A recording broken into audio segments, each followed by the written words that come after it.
So today we're going to talk about Sjogren's syndrome, okay? What is it? It's an autoimmune condition. Now, what is an autoimmune condition? So your body is making antibodies, means against bodies. It's attacking itself, and there's a lot of inflammation being created from that. In this condition, there are antibodies that are attacking the moisture-protecting glands of the body, okay? So you're getting various symptoms like dry mouth. Let's get some water here. Gosh. I'm getting dry eyes. Gosh, I don't know what's happening in my eyes here. Dry skin. Cough. Excuse me. Thyroid problems. And you're getting some fatigue. Sorry guys, I'm just a little tired today. All right, so that's my attempt to be funny and my dry sense of humor, which a lot of people don't get. But here's the solution to this condition and other autoimmune conditions. Right there, this thing right there. It's called fasting, okay? Yes, you can chew sugar-free gum with xylitol. That's gonna help temporarily. But fasting is what you wanna do. Why?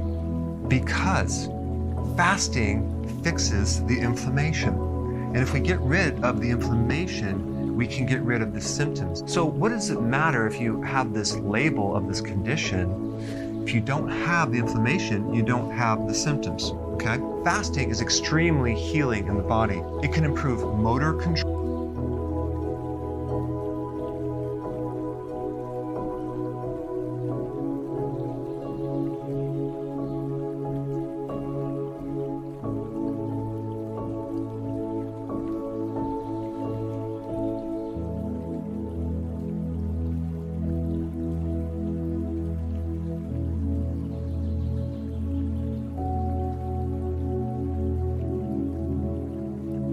So I have some really interesting information on what happens when your body starts drying out. I'm talking about dry skin, like dry hands. Let's say your hands are getting dry and wrinkly.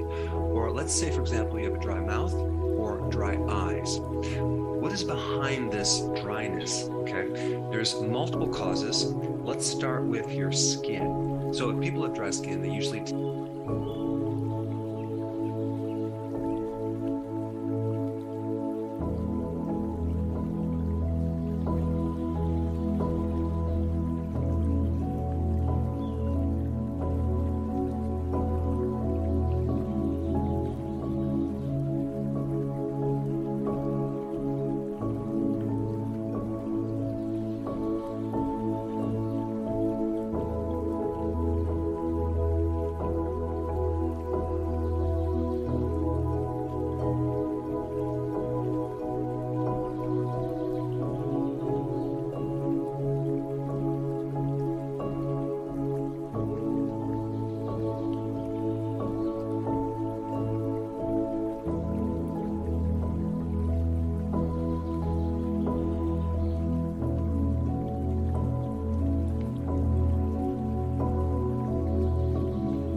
See, this is why I want to put our tails together.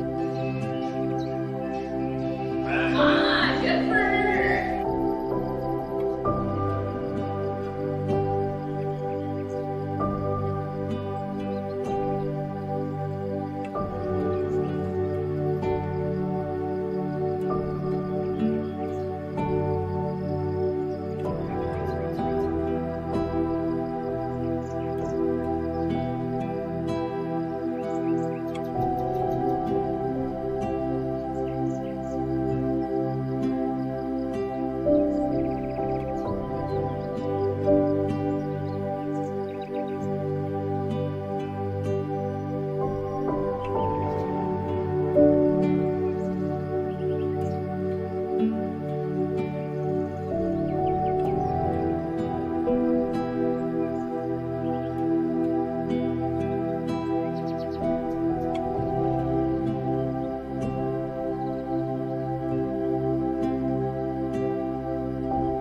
Brooke Henderson, because on Monday, tip of the cap goes to the Smiths Falls native who captured her 13th career LPGA title, 4-stroke victory at the Tournament of Champions in Orlando on Sunday. Wire to wire, and finished with a 2 under 70, which was very comfortable as she wins and moves to the top of the LPGA season-long standings for the first time in her career. But Jessie Rubinoff will have to wait a month in order to add to those standings because they don't play for another month. I feel like it's inevitable that she's going to be the top-ranked female player in the world. World number one? Yeah, world number one. And frankly, she's my favorite Canadian athlete, point blank period. Top 10 in the world right now. In fact, seventh in the world right now. I don't disagree Look at with this. you. She's 25 years old. Let me tell you something, too. So this is a new bag of clubs and new putter and a kind of sort of repair back. Yeah, from last year. Yeah. If all those things are good, you might have world number one by this year. If she putts the way she putted this weekend, the rest of the year, look the bleep out. It's just hard to believe that you saw that board that we just flashed. The Canadians who have won tournaments on either the PGA or LPGA Tour. She's 13 when she's 25 years old. Correct. That is insanity.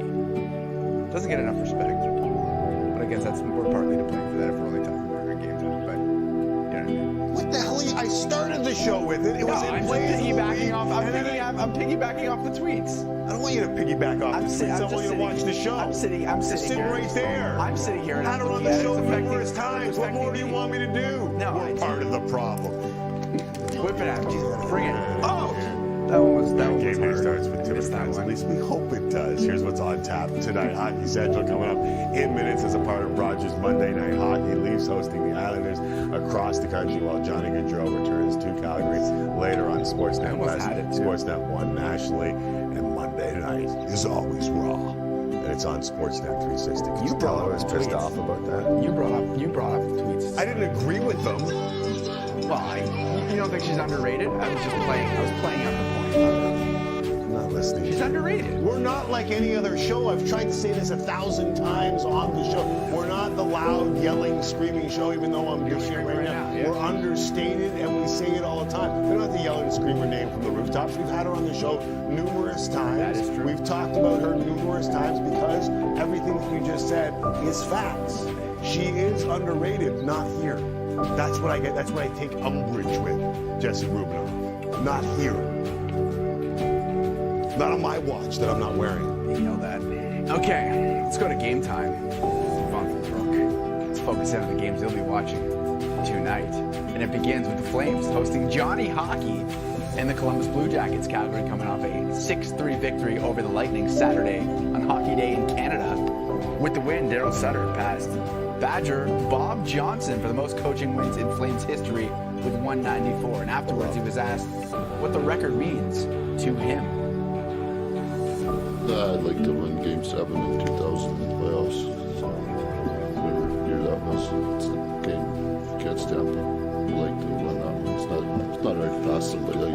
All you gotta be is good. We kind of talked about it beforehand, but do you think that Sutter's act with the media Okay, is wearing thin? here's the deal. And this is for Calgary fans. This is for the media.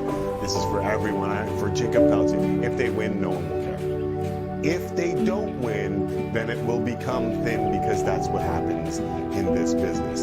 He grinds on people, he has accountability, and he tries to get the best out of his players. And if he gets the best out of his players, he wins 2 Stanley Cups. If he doesn't, he's out. That's the way the ball bounces. It's like a home run jacket. If you win, no problem. If you lose, it's a problem. NHL All-Star Weekend is less than 2 weeks away.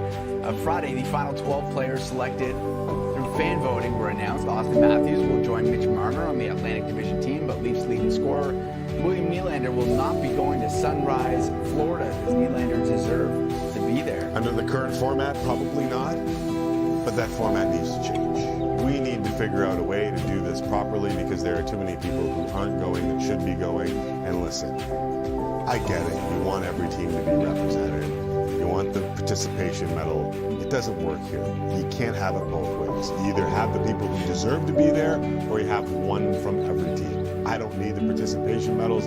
Give me the best players at the All-Star game. Honestly, just get rid of the game. Just play dodgeball like the NFL. All right, that does it for us. Rogers Monday Night Hockey with David Amber and the panel coming up next. We'll see if they agree with us, Jesse Rubinoff. Leafs hosting the Islanders. You can see that across the country. And then we'll see what kind of reception Johnny Gaudreau gets in Calgary later tonight. Thanks for watching, everybody. Enjoy the games. We hope to talk to you again tomorrow.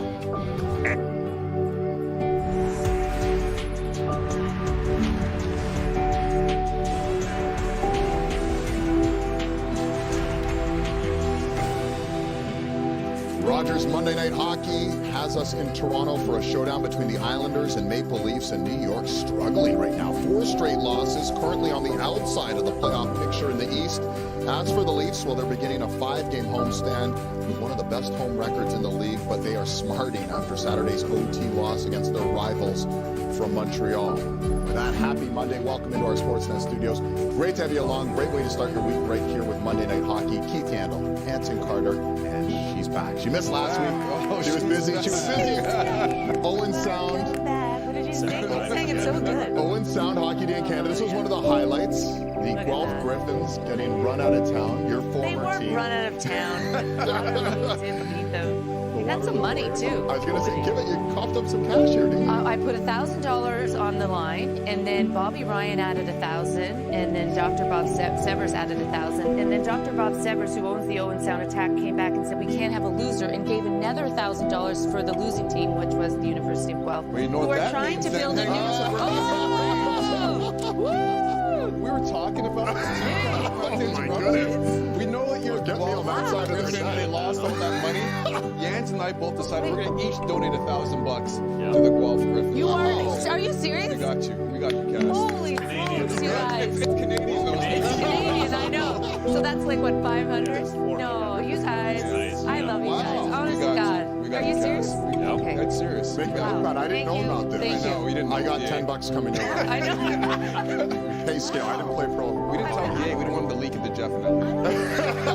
I'm just gonna have a little cry. Yeah, you That's what guys we got. are No, good. we got you.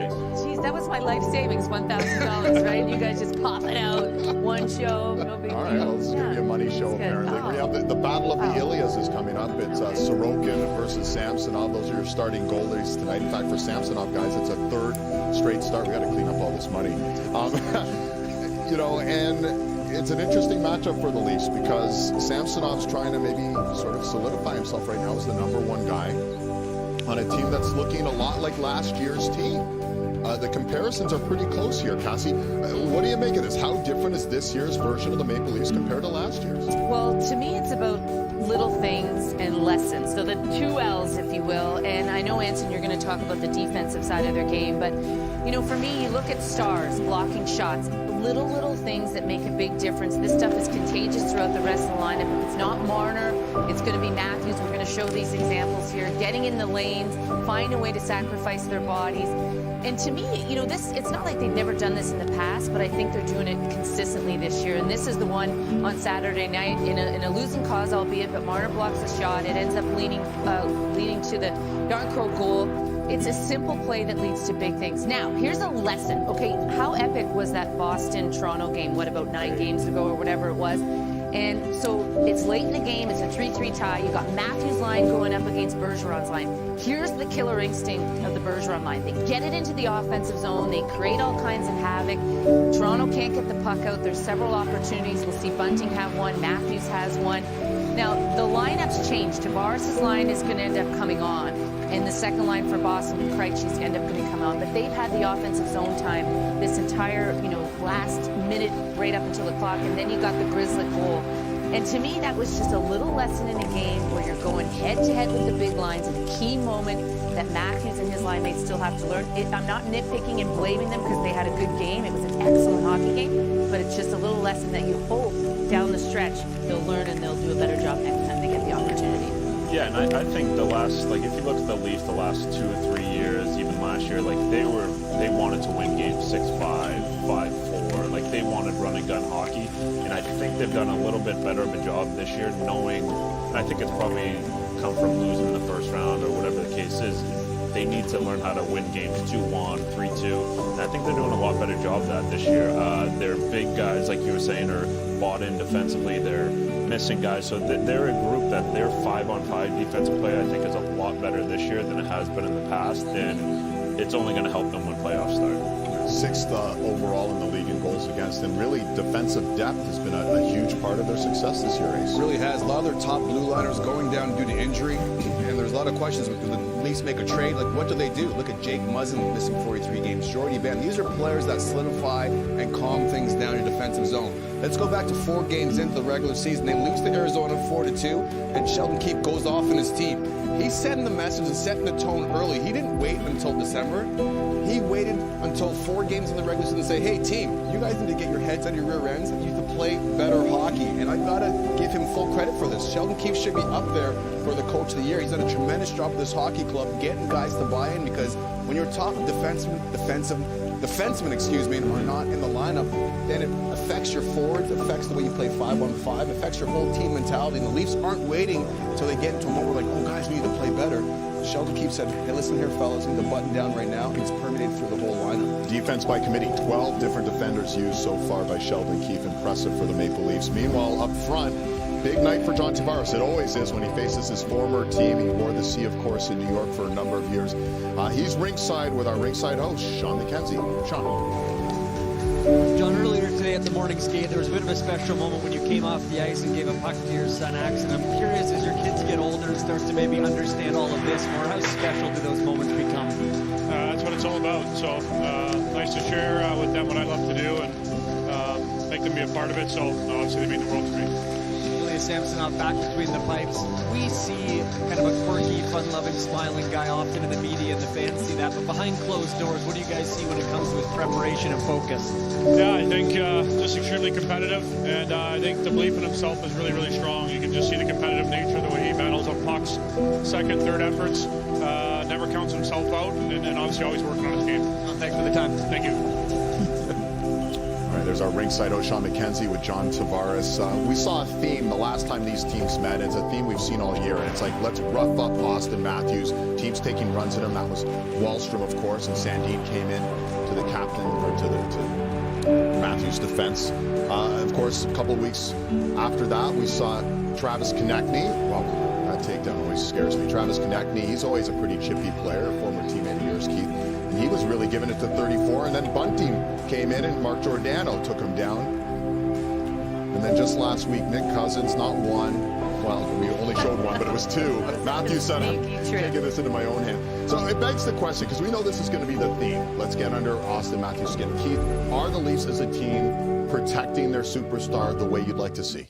I think they are, and obviously they don't have, I mean, Wayne's up and down. He's playing some games and isn't. I'd like to see him in the lineup all the time, but you know, they're a group that they're going to have to defend each other like that. And go back to me. This is a big moment in my career. I remember see one of my best friends, Shane Doan, get blown up by James Wisniewski here, and I knew going into this fight, James Wisniewski's going to punch my head in, but it was just all about. Well, that's even tougher, isn't Yeah. it? I mean, when you're going in against a guy who's this is what they do. Yeah, but that's the thing. Like when you see one of your brothers on the ice like that, it goes a long way in the locker room. And I think when like you see lingering guy that's not known for his fighting step in and stick up for his teammates like that, it goes a long way for your group. You know you're in it together. So I think the way that they're doing it by committee is what they got to do right now, and it's helping them out. I can tell you quickly too, if I saw you step in, a guy that I know doesn't fight, and he drops his mitts and takes that one for the team, you go way through the roof. And I'm sure that's exactly what happened with Sandin earlier in the regular season when he stood up for his assistant captain. And Shane Doan loved it, you know, a little while after he found out that you fought for him. I know he loved it. You know, listen, you don't see stars fight, and I guess that's the debate.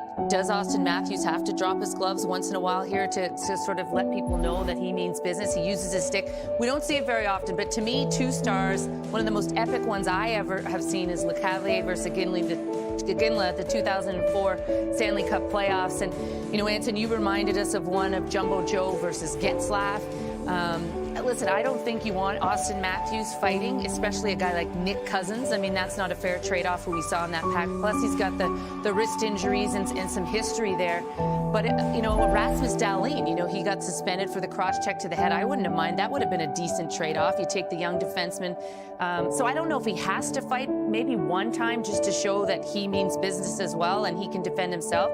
But at the same time, I think the history of injuries is why he decides not to. And so we saw, I mean, of all the video we just watched, one of them that stood out was the Wisniewski hit on Shane Doan, and which begs the question, Ace, how long do these grudges last? Because you were telling us some pretty good stories off air about guys don't forget what happens. Give us a good story. You just never know. My second year in the league, I think it was, I'm playing in Boston, and there's a couple, I think it's about maybe 50 seconds left to go in the game, and we're up, I think, 4-5-1 versus the Toronto Maple Leafs, and Bubba, Ray Bork says to me, Ace, puck gets dropped, get out of the way. And I'm looking at him like, what are you talking about? He goes, the puck gets dropped, get out of the way. So I'm looking ahead of me, and there's Matt Sundin across the circle.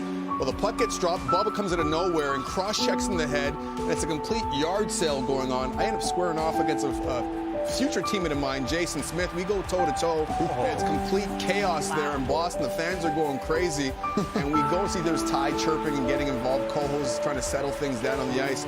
But we go in the locker room afterwards, and I said to Bubba, I was like, Bubba, what the heck is going on right now? Like, I've never seen you fight. What is happening? He goes, you know what, Ace? Matt Sundin took out my knee. I missed some games about 10 years ago when he was in Quebec. So I told him I was going to get him, and I was going to get him. So, yeah, and from that moment on, I knew if someone said on the ice, Carter, I'm going to get you. I always had my head in a swivel because you never knew if that was the day they were to call your number. What I love most about that video is the old school wearing white at home. That's it. I need to go feel back like to it that. should be like that. But yeah, Ray is obviously a guy you don't want to mess with, and good for you for fighting it. I thought it was Domi, so you should have played ball. I know. I should have said Domi too, right? Don't let the facts Yeah, get me. It's a Imagine, good story. Anson, you would have been a legend if you fought Domi. Imagine. Well, you are a legend, but yeah. We'll see if there's any residual, fallout from the whole Wallstrom, Sandin / Matthews thing. Probably not. We're trying to bill it as a fight coming up, but certainly you never know, right? Straight ahead, well, the soap opera that is the Vancouver Canucks, they are our focus for one big question. That's when Rogers Monday Night Hockey rolls on.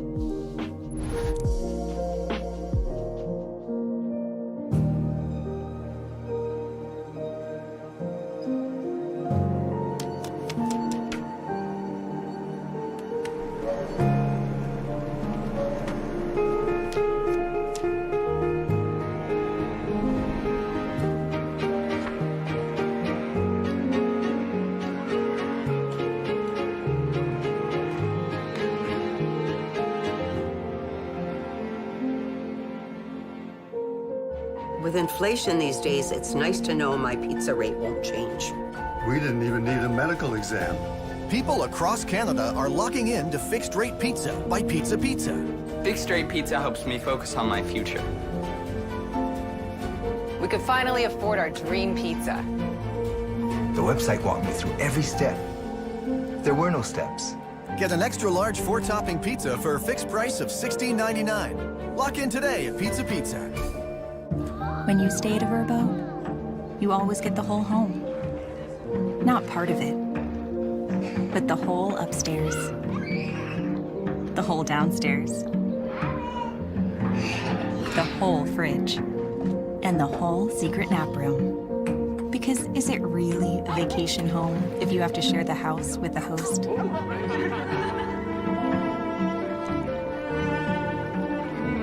Only with Vrbo. It's the moments we cherish with the ones that matter most, and a game that unites us. Sobeys is a proud supporter of hockey across Canada. Sobeys, official grocer of the NHL. You have to live. You have to live. I'm sorry, Dex. You don't have to be sorry. You never ran from anything in your life, and you're not gonna start now. You gotta fight it. Wait a minute. Oh, snap. Dallas just covered the spread. We got the money, baby. Man. Jamie, could you just... Thank you. You're right. You're right. Okay. Hold off! Where was I? Oh, I was dying. Dying. Let's go.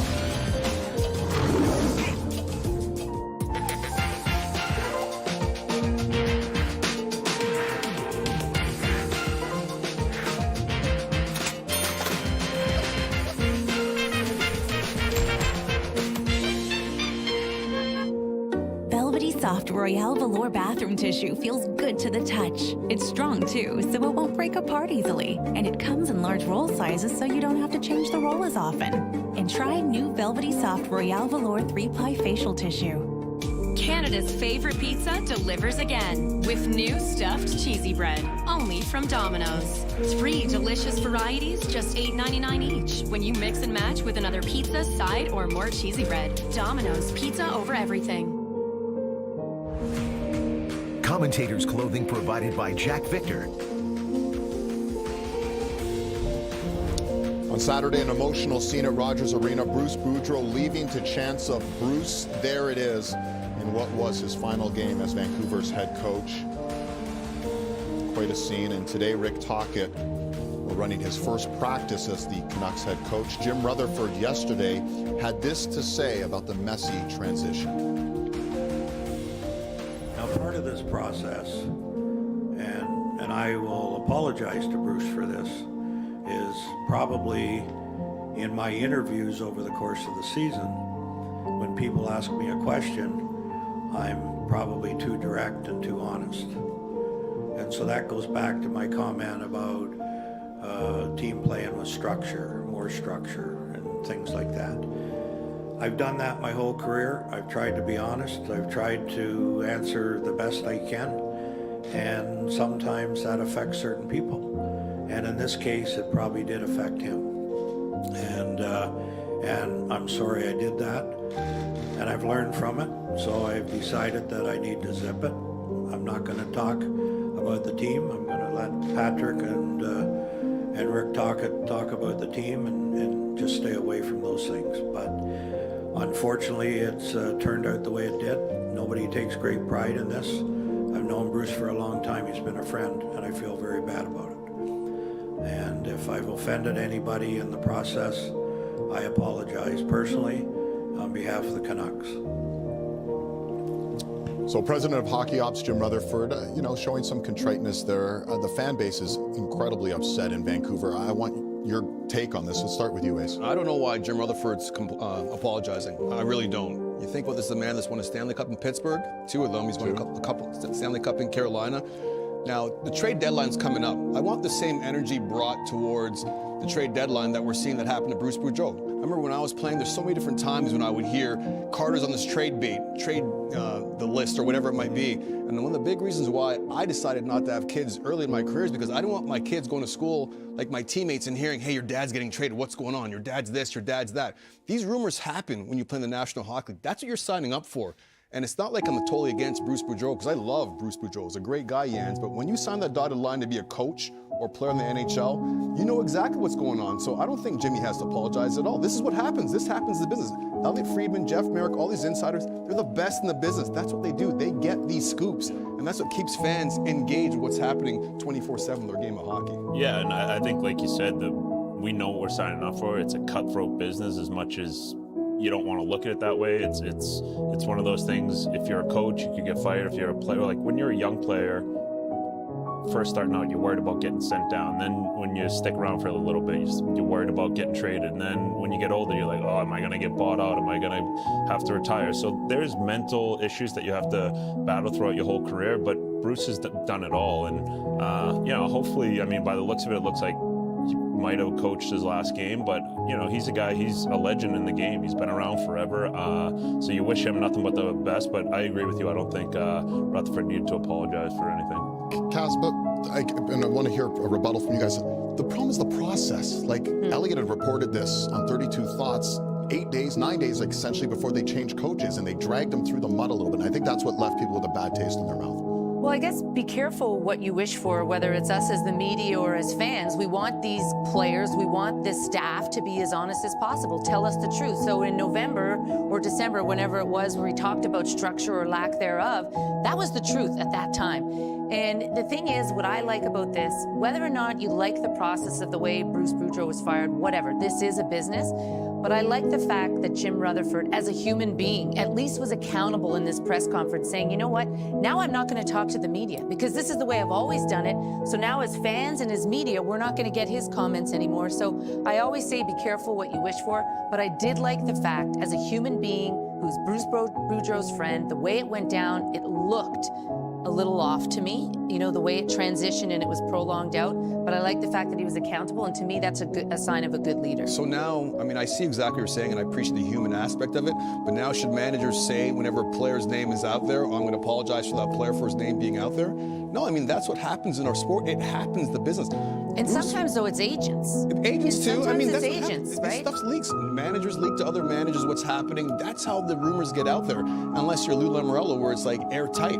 So I appreciate the human aspect. Like, I can't stress that enough. And Bruce is an amazing person. I think that's why people feel for him, too. And this might be his last gig, may or may not, who knows. But I also don't know why people are so surprised the way Bruce reacted. He's a classy individual. And when you're a head coach, you're not going to fire back on a regime if they fire you, because there's no chance you're getting a job, Jens, if that ever happens. So Bruce has played this game before. He knows what's been happening. If he hasn't been this guy and so well-liked in the NHL, part of the NHL family for years, there's no way he'd still be coaching and have decades under his belt. I think it was just the human element of it, seeing the look on Bruce Boudreau's face and seeing the suffering. But we can keep talking about that. But I do want to get to one big question. The Canucks big picture, guys, 27th in the NHL standings. Public sentiment, again, quite angry, which begs the question, who will be the catalyst for turning the Canucks around? Doesn't necessarily mean this season, but just turning them around in general. Let's start with you, Keith. That's our one big question. I think you look to the new head coach, Rick Tocchet. I think he's a guy, obviously played in the NHL forever. He's been an assistant coach, head coach, and you hear all these coaches talk about their second time around. I think he's going to do such a good job with this group.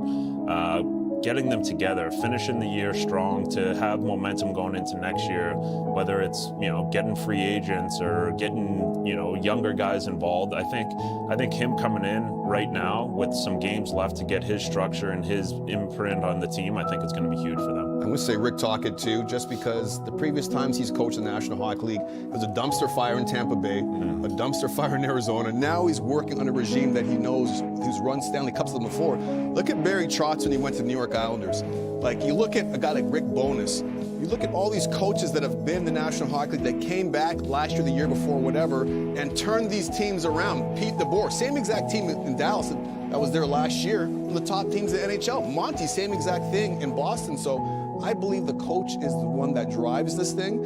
And if Toc does what he wants to do, and he wants to install some structure and some defensive structure within that organization, that team, they've got a chance to turn things around pretty quickly. Well, I think there's a guy sitting there right now that could be the catalyst in Bo Horvat, but I don't think he's going to be there, and I think that's a big mistake. And we talked about it in show number 2 of Monday nights, where we didn't think, or I didn't think, that Horvat was going to sign again with Vancouver, but he could be a catalyst. They'll end up probably losing him, depends on what they get. But how about this? A healthy Thatcher Demko. Didn't have a great start to the season, but you ask any coach, the way they turn things around, the way they make themselves look good, is you have a good goalie. And if they can get him back, sounds like potentially after the All-Star game, get him back healthy, get him back to where he was playing like last year, that's the catalyst that can turn this team around. All right, so 2 votes for Rick Tocchet, 1 vote for Thatcher Demko, 1 vote for Connor Bedard. They just got to win the draft lottery. Wait, she said Bo Horvat. Bedard will turn around. I had 2 votes. I had 2 people. All right, it's a light night in the NHL, but an eventful night. Of course, we have the Leafs and Islanders coming your way. We have Keith's good buddy, Matthew Tkachuk and the Florida Panthers into MSG as well. Here's Johnny Gaudreau returning to Calgary tonight on Sportsnet 1 and Sportsnet West at 9:30 Eastern. All right, let me shimmy over to our side set for our BetMGM breakdown as we welcome in Chris Pronger like we do each and every week here on Rogers Monday Night Hockey. And we're featuring the Maple Leafs, Chris, tonight. And rumor has it you came oh so close to becoming a member of the Maple Leafs yourself. It made our graphics department think, what would it look like? Well, there you are in the blue and white. In fact, I have the A, not the C with you, but you'd probably be the C, though. So break it down for us, Chris. How close were you to becoming a Maple Leaf? Tell us the story. Well, as the story goes, I think I was fairly close. They had an idea of what they wanted, and that was Caberlet, Alex Steen, and 2 firsts. And Toronto was unwilling to move Alex Steen in the deal. They kept putting Matt Stajan in the mix of this particular deal. So the story goes, and Edmonton was unwilling to do the deal without Steen in it. So they passed and moved on, and I think they then went on to take the Anaheim package. And and the funniest part of the whole story is they move Alex Steen literally 6 months later in a different deal. So I guess all for naught. It worked out for you, the Stanley Cup in Anaheim. I was going to say it worked out for you, right? The Stanley Cup in Anaheim, and this would have been the summer of 2006. Think about this, though. There's a big difference going to, Southern California to play hockey as opposed to maybe one of the meccas for hockey in Toronto. Have you allowed yourself at all to think what it would have been like for you to play for the Maple Leafs? I try not to get that far down the road. There's obviously a lot of things that can play out. They still had a very good team. They still had a good core of good group of core players. So, I think from that perspective, it would have been a great team. And as you said, playing in Toronto, being at the peak of my career would have been great. But we can dream all we want. It never happened. You would have loved the media here, Chris. I tell you, you would have really got along well with all the media. What about speaking I'm sure we would have gone along swimmingly. Well, speaking of media, there was a lot of media attention the last few weeks in Vancouver, and it was just such a messy exchange, removing Bruce Boudreau and enter Rick Tocchet, who we'll see tomorrow night. What's your take on overall just what we saw play out in Vancouver over the last 10 days or so? Yeah, I think the biggest thing from a player's perspective is you never like to see your coach laid out like that. You take that personally. Clearly they weren't getting the job done. He's now taking the fall, taking the blame, but then how it played out and how long it took, all the stories and rumors are running around that Rick Tocchet's going to be the next coach, and this plays out for another week, and the guy's kind of dying on the vine with his job in limbo. And as a player, you never want to see that. As I said, you have pride in how you play the game, how you carry yourself. It just all the way around was very unprofessional. Yeah, what a scene. And we will see Rick Tocchet's debut tomorrow night on Sportsnet Pacific. We look forward to that. BetMGM breakdown with our friend Chris Pronger. Thanks so much, Chris. Thank you. We are just moments away from puck drop. The Leafs and the Islanders from Toronto. You are watching Rogers Monday Night Hockey.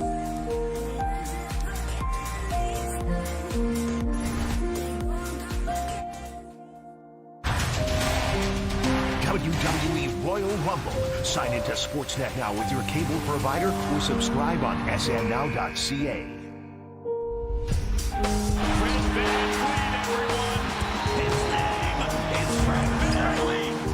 Pulls up. Got it. Actors Kings. Wednesday. Sportsnet.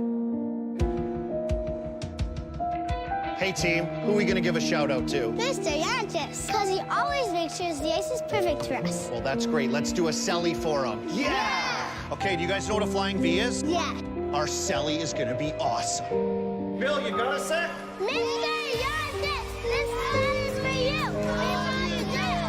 At Desjardins, we know community hockey is all heart, just like the people who make it happen. at Boston Pizza, every day is Pasta Tuesday. That means BP's famous pastas start at just $10.99 every single day. Create your own or go gourmet for just a few bucks more. Come on in for Pasta Tuesday pricing any day. Only this January at Boston Pizza. Velvety Soft Royale Velour bathroom tissue feels good to the touch. It's strong too, so it won't break apart easily. And it comes in large roll sizes so you don't have to change the roll as often. And try new Velvety Soft Royale Velour 3-ply facial tissue. It's the moments we cherish with the ones that matter most and a game that unites us. Sobeys is a proud supporter of hockey across Canada. Sobeys, official grocer of the NHL. What do you think? Looking pretty fast. I feel pretty fast. Faster than I am? Definitely. Definitely. You want to go, Gratz? You're gonna eat ice, Connor.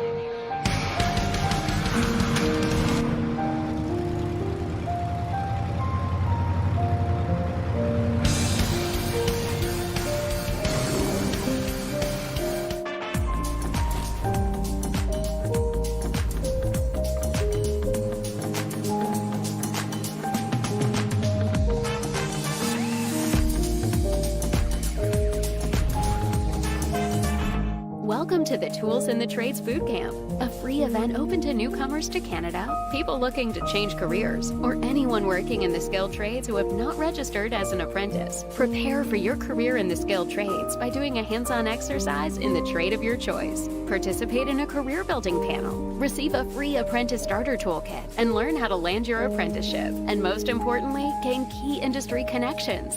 Visit toolsinthetrades.ca and apply today. After slipping on an icy walkway, I thought the insurance company would compensate me. But the only thing they covered was their bottom line. It was really my family that ended up getting hurt the most. Injury claim denied? Call 1-800-JUSTICE. When you start with better ingredients, better pizza, you also get better papadillas, better cheese sticks, better yummy this, and better tasty that. Get any 2 or more for just $8.99 each. That's Papa John's. WWE Royal Rumble. Sign in or subscribe now. The following is a presentation of the National Hockey League on Sportsnet.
Home sweet home for the Maple Leafs as they settle in for a 5-game homestand leading into the All-Star break.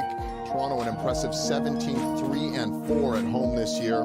The Islanders, well, they are struggling for a win. 4 straight losses. They're desperate for points. They did beat the Leafs back in October, or make that November, I guess, in OT.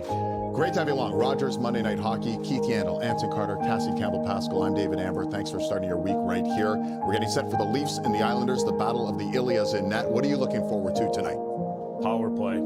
Islanders have been awful this year, 28th in the league. I'm looking to see if they can, and they're missing Dobson tonight too, the guy who's quarterback, and so hopefully they can at least get a goal tonight. Also 5-5, the Islanders have a hard time scoring goals, so I want to see the Leafs keep things tight, don't open things up too much. I want to see you jam some more there, Cass. I know, I saw you it's jam as you were coming in. I don't even know what song it was, but anyway, show me the money. Anyway, Ilya Sorokin. You know, this is a guy who only has 5 wins in his last 20, but second in the NHL in goals saved above expected. The guys need to play better in front of him. You know, give him a consistent effort. They haven't seen that in a while. All right, Toronto's looking to keep their beat going on as they are 4th in the NHL. It's been a good run for them so far this year.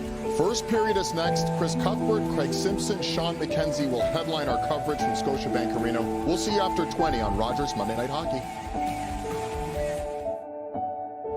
Rogers Monday Night Hockey is brought to you by Team Rogers Community Draft. Bringing your kids closer to the game. Visit Rogers.com/getdrafted to join the team.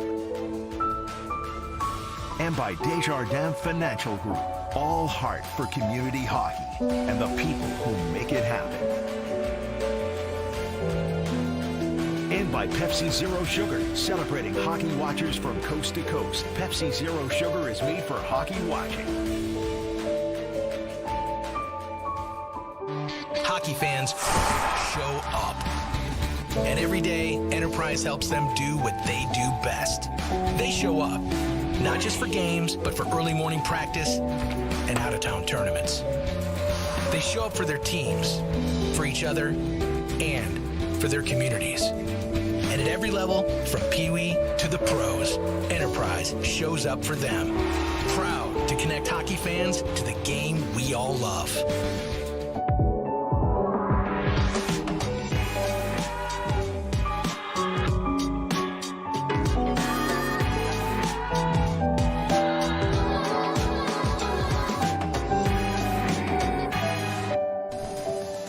Old Spice Sweat Defense Dry Spray, you get ridiculously long-lasting freshness that feels clean and goes on dry. With our patented technology, amazing Old Spice scent releases throughout your day. Old Spice Sweat Defense Dry Spray. Smell ready for anything. The EA Sports NHL 23 World Championship is here with more tournaments and more chances to win than ever before. Register now at NHL.com/NHL23.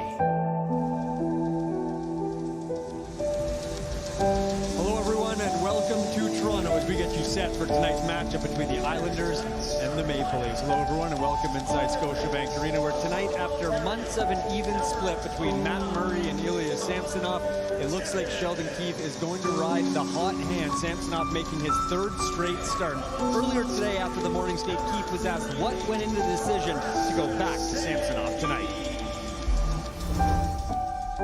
I think he's earned it. You know, I think that the door opened for him here in terms of coming in relief for us, and when he did, and he's done a really good job. You know, I think he deserved better the other night in terms of results, so I want to get him right back in here again.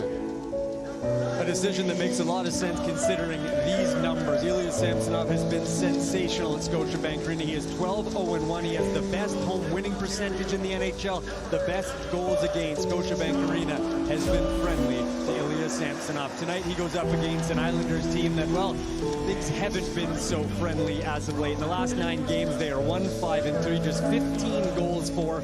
That goals against would likely be a lot worse than 29 if it wasn't for the guy between the net at the other end, Ilya Sorokin. It is the battle of Ilyas tonight. It should be fun. Puck drop coming up in a few moments, but first, the national anthems. Enjoy the game, everyone. We now ask that you please rise if you're able to. Remove your hats and join Natalie Morris in the singing of our national anthems. Oh, say, can you see by the dawn's early light what so proudly we hailed at the twilight's last gleaming, whose broad stripes and bright stars through the perilous fight o'er the ramparts we watched were so gallantly streaming, and the rocket's bright glare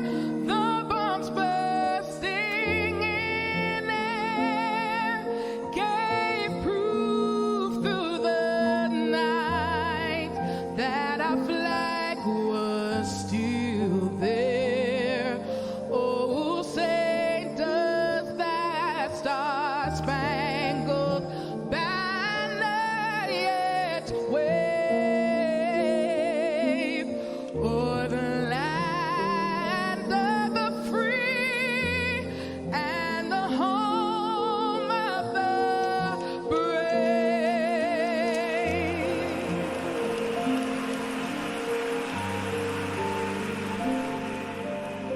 Oh, Canada, our home and native land, true patriot love in all of us command.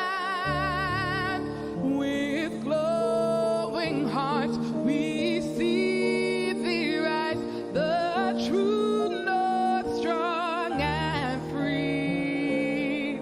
From far and wide, oh Canada, we stand on guard for thee. God keep our land glorious and free. Oh, Canada, we stand on guard for thee.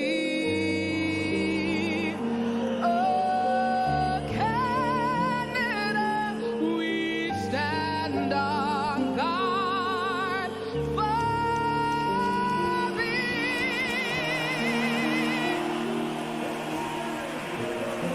The Leafs open a 5-game homestand leading into the All-Star break tonight, and it starts with a visit from the New York Islanders on Rogers Monday Night Hockey, presented by Molson.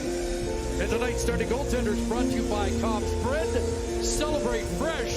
There's All-Star bound Ilya Sorokin, making his 15th start in the last 17 for the Islanders, tied for third in the league with a .924 save percentage.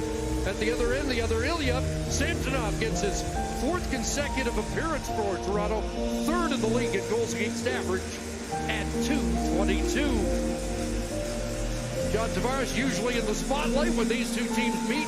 This will be the 10th game for the Leaf captain against his former team. And there's Matt Barzal, who is a share of the Islanders' lead in points, but without one in the last 7. And the Islanders, Greg, should be a desperate team tonight as they're on the outside looking in with the playoff chase for the wild card spot. Yeah, and so much of it for Lane Lambert is just his team's inability to put the puck in the back of the net. Incredibly, offensively, they've just completely dried up. 2 goals, 4 or less in 10 of their last 12, just 1 win in their last 9, and the pressure has been on. If you watch the post-game press conferences, they haven't had a whole lot of energy in them, so this is a team looking for a bounce back after a 5-2 loss on home ice against Carolina. Tavares, Marner, and Yarncrook out against the Pajot line, and Ryan Pulock sends it down into the Leaf zone. Connor Timmins back to get it. Pajot sends it across, and here's Pulock with the first shot, and that's off the logo of Samsonov. Chris, I like the fact that Samsonov gets the net again. Sean showed what Sheldon Keefe had to say. He's earned it. And, you know, you have to give a feel for a guy that's starting to go. And, you know, we mentioned the fact in that Florida game came in relief of Matt Murray when he got pulled just early in the second period. Came in and you win that game, you win the next one. And I thought he was strong on Saturday despite the overtime loss. You need to see if he can get on a little run and give him a little bit of confidence. And if he falters at all, you've got a busy schedule before All-Star. You get an opportunity to get Murray back in if you have to. Kind of a sputtering start here. Another whistle 31 seconds in. Not much question. He's been on a run at home. Well, home is the thing, too. I mean, it's almost sneaks up on you a bit. The fact that 12-0-1 on home ice. He's on a run here where he's been able to get points in 12 of 14 games. So as a coach, you look and say, got a chance of getting points every time he's been in the net. Here's Anthony Beauvillier going after it. Riley played it away from him. Rick wide it goes, and on the move is Timothy Liljegren dispatching it down into Islander ice.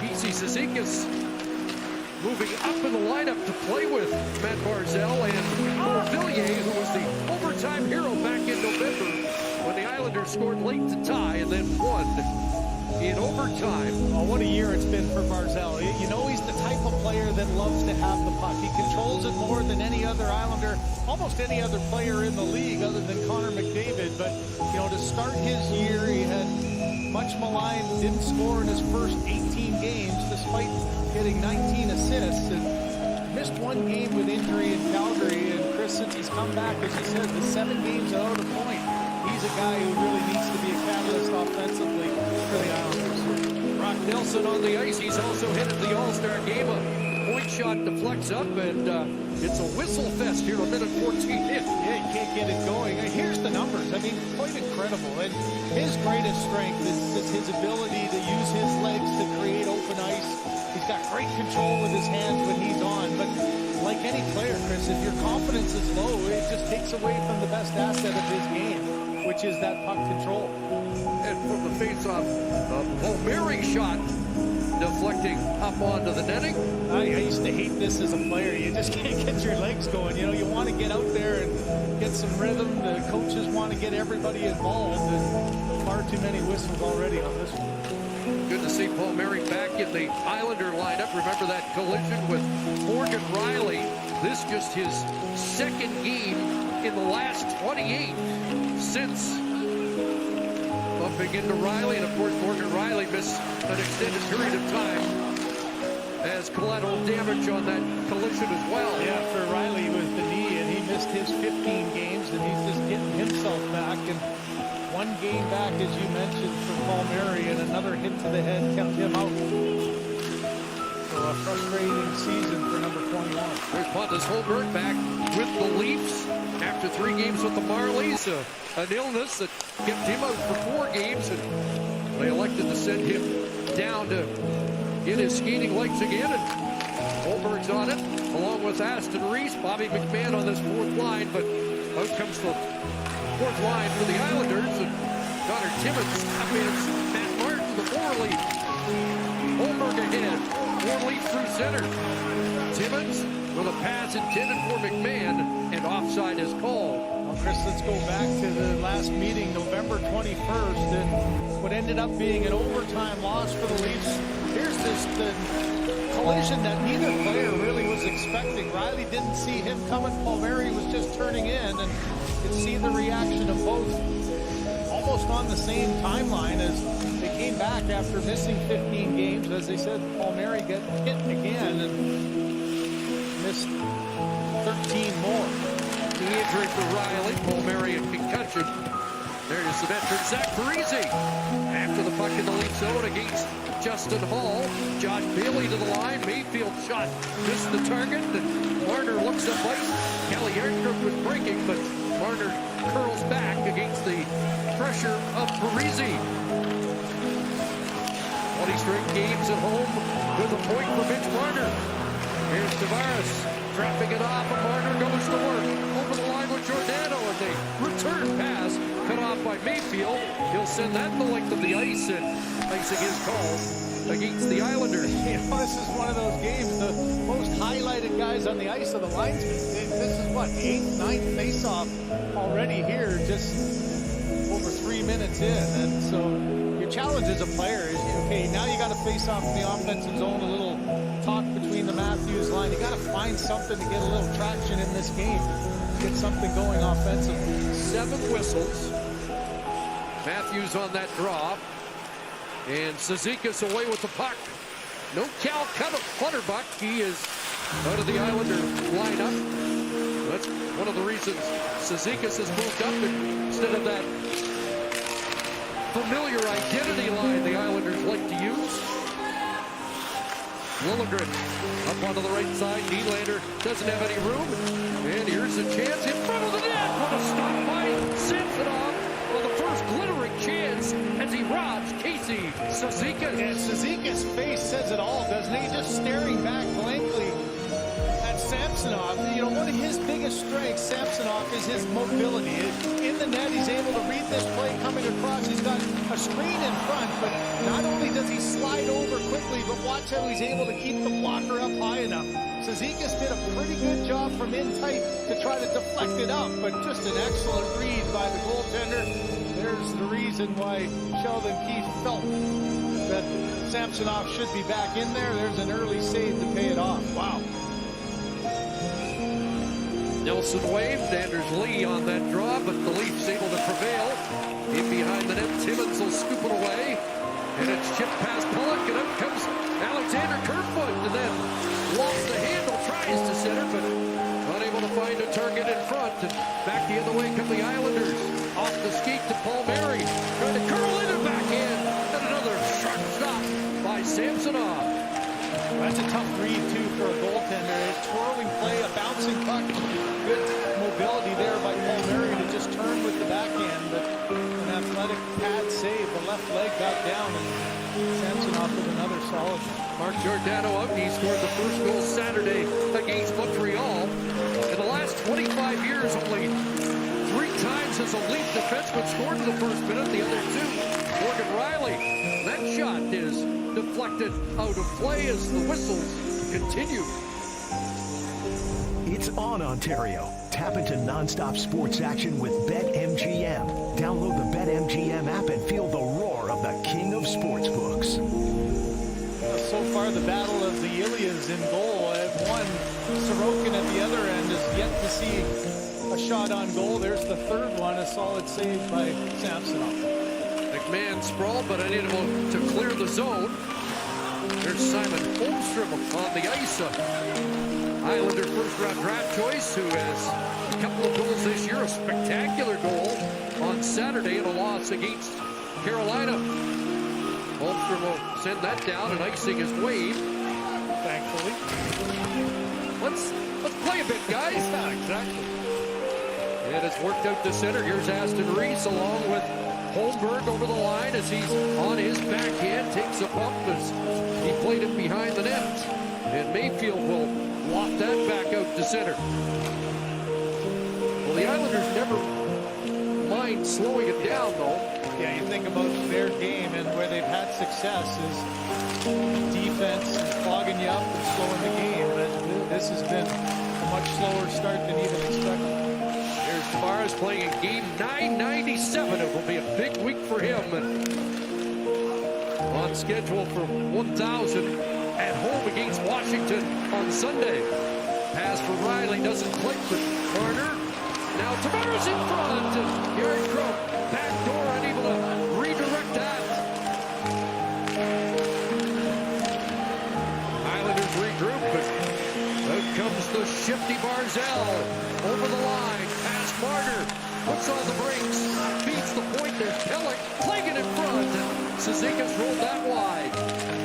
Good to see Matt Pellick back in the lineup with his familiar. There's a chance here and another stop by Samsonov. Ryan Pollock reunited with Pellick, who's been out an extended period of time. Chance for Barzal, and he overskates the puck. And Marner will put up the fire and roll it back down in the Islander zone. A little bit of flash from Barzal there and caused a disturbance in the Leaf zone. Yeah, there's what he does best in creating the chance. And how about John Tavares? He might have saved the goal there. That rebound, there was a good second chance. He got the block. Pass Matthews, and this slides down the ice. And icing against Toronto. Well, I mentioned Barzal and just his ability to make open ice by his speed coming in. Here's Tavares' chance that goes off the stick in front and a little hopper, but on the other end he does a nice job reading this. Can't get to the puck there, but is able to close the gap as he gets that one. Looks like in the hand as he's having a quick look. A bit of a sacrifice, but a good one. Face off, win a chance, and Palmieri sent that high. That's a couple of chances for Palmieri off offensive zone. Face off wins by the Islanders. Nylander will dump it in. Michael Bunting after it. Knocked Palmieri off the puck. It'll come back to Giordano. Bunting behind the net, kicks it back, and it doesn't reach Hall at the line. Anders Lee to Palmieri, trying to split the Leaf D, and he's front open, knocks that wide of the net. Palmieri's been active for a guy that's been out for an extended period of time. Aho walked the line, that shot hit a leg in front. And now it's Nelson trying to hand it off to Aho. Losing it was Palmieri, and they'll reload back inside their own line. Yeah, there's a minute 10 shift for Bunting, too. I don't think he had a lot left in the tank, and maybe just trying to draw one there as he got knocked down. Stumped in. Cizikas plays it behind the net. Barzell pouncing on that. Beauvillier on the other side. There's Samuel Bolduc playing in his first National Hockey League game. Just called up wearing number 4. That's a pretty good number for a defenseman to start with. Absolutely. Here goes David Camp to work, trying to split the defense. Patched out of midair. Kerfoot following up. Engvall's got it. Feeds it to Timmins. His shot knocked down. Camp is on it. Still on 99 points as he backhands it through the crease. Barzell turns with it. Gave it away. And shot. And Sorokin able to get a pad on that. See if that is registered as the first Leaf shot of the night. See Lane Lambert there. You had that good shift by the Barzell line. He comes right back with them again. But a nice job of the Leafs' third line of keeping them hemmed in their own zone and not allowing Barzell to get any spark and keep the momentum going. Ratu, the rookie, wearing number 16, out on the ice to center this fourth line. He battles for the puck, gets it back to Pollock. Here's Pellick, and his shot off target. Ratu to the corner, Holmstrom after him. Veteran Matt Martin with the 2 youngsters on this newly formed fourth line for the Islanders. And away goes Aston Reese, puts on the brakes, trying to cycle it through, but it doesn't reach Holmberg. Tied up by Pollock, but digging it out, Aston Reese, and Riley's going to have to backtrack here as Holmstrom on the move. Gets it to Ratu. He's hit. Zach Parise's come on. Feeds the point. Mayfield could shoot it. Here's Mayfield. Put it in front. And no deflection there. Aston Reese after against Parise. And now Giordano's got it. And I think most of the guys have broken a sweat now. And a chance here. And a shot right on as Pajot let it go. And the Leafs put it back to center. Yeah, another shot down the middle there on a turnover as Leafs were making a change. And instead of keeping the pass away from the bench, the pass went to it and nobody was able to jump on and make a play. Here's Rasmus Sandin, who was involved in fisticuffs last game against the Islanders. But Oliver Wahlstrom, his opponent, not in the lineup for New York tonight. Justin Hall ventures in around behind the net, Hall in front, and Tavares had his stick tied up. Remember, Justin Hall scored his first NHL goal against the New York Islanders. It'll come back to Sandin. Gets it across to Marner on the move, and a nice pass back to Sandin. Shot blocked by Mayfield. Marner's got it again. Tavares fired, and that hit a leg in front. And Hall has to backtrack at center. Waits till his mates get on side, and now the Leafs want to change it. Well, Chris, it took 10.5 minutes, but that's what the Leafs want to establish there, especially on home ice. They've been so good at keeping the pressure on the offensive zone, the puck control game, good cycles down low and bring their forwards up to the D to get the Comforts problems in their own zone. Well, the scouting report tells you the Leafs should be able to take advantage of their speed against the Islanders. Here's a chance for Nelson. That jam play doesn't work. He scored on a wraparound of beauty against Carolina on Saturday. Now it's Timothy Liljegren sending it down the ice. Matthews on it first. Up against Pollock. Tried to center that, but it deflected away. And dancing back is Beauvillier. Rolling it into the Leaf zone, and Matthews back to get it along with Riley. Up ahead for Bunting. Trying to shake a check at center. Taken away. Spinning back to Barzell. Here's Barzell in. Up by Matthews. Taken away by Bunting. And the Leafs will counter. Nylander's got Giordano jumping as the Leafs were changing, but it's an icing call against Toronto. Geez, after whistle, now you had a good section of long play and a couple of chances at both ends as Ilya Sorokin